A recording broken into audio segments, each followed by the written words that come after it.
Okay. Okay, so I'm sure a lot of us in here play sports. The definition of a sport is an activity involving physical exertion and skill in which an individual competes against another or others for entertainment. So how is dance not a sport? Some people claim that dance has no physical demand, but a professional dancer trains for 7 to 8 hours a day, and then it's usually followed up by a performance, and they usually only get 1 to 2 days off per week. And training for a dancer starts from ages 5 to 8, but can sometimes start as early as age 3, because that's when I started when I was 3. And usually their careers last until their late 30s, because by then the demand has just taken a toll on their body and it's too hard. And some dancers can be paid up to $20 per hour for their work. Dance requires extraordinary flexibility, dedication, muscular strength, and physical and mental endurance.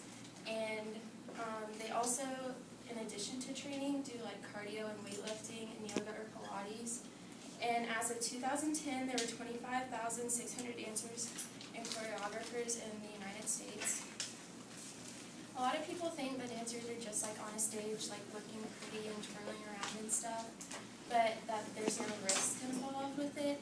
But Safe Dance Australia found that 52% of professional dancers sustain a chronic injury by age 18, and 80% of dancers get 1 injury per year compared to 20%, the 20% that football players and rugby players encounter.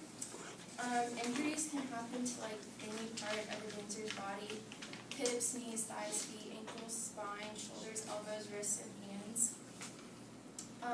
Another thing that people claim that makes dance not a sport is that there's no ball or net, and that they don't compete on teams, and that it's not in the Olympics. Yeah, there's no ball, there's no net, but gymnastics, ice skating, swimming, diving, horseback riding are all considered Olympic sports, and those don't have a ball or a net. And there are 353 dance companies in the United States, which are equivalent to teams, I would say, compared to 32 NFL teams, 30 Major League Baseball teams, and 207 soccer teams. There are 71 national dance competitions for young dancers, like under 18, and they can compete in solos, duets, trios, small, large groups, against all other studios, and they place like 1st through 10th and can get a chance to compete at the national level. And they're judged on showmanship, technique, difficulty, their costume, and choreography.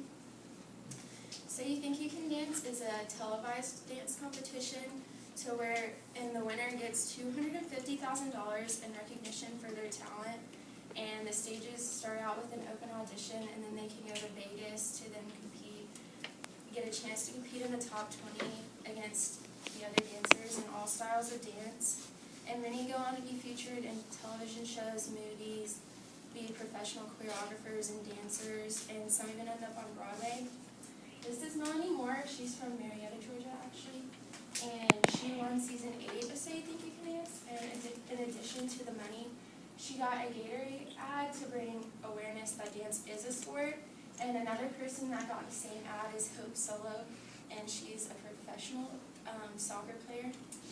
And just because dance isn't in the Olympics doesn't mean it's not a sport, because football, baseball, softball, wrestling, and for 2016, golf and rugby were just added to the Olympics, and I'm sure nobody would argue that those aren't considered sports.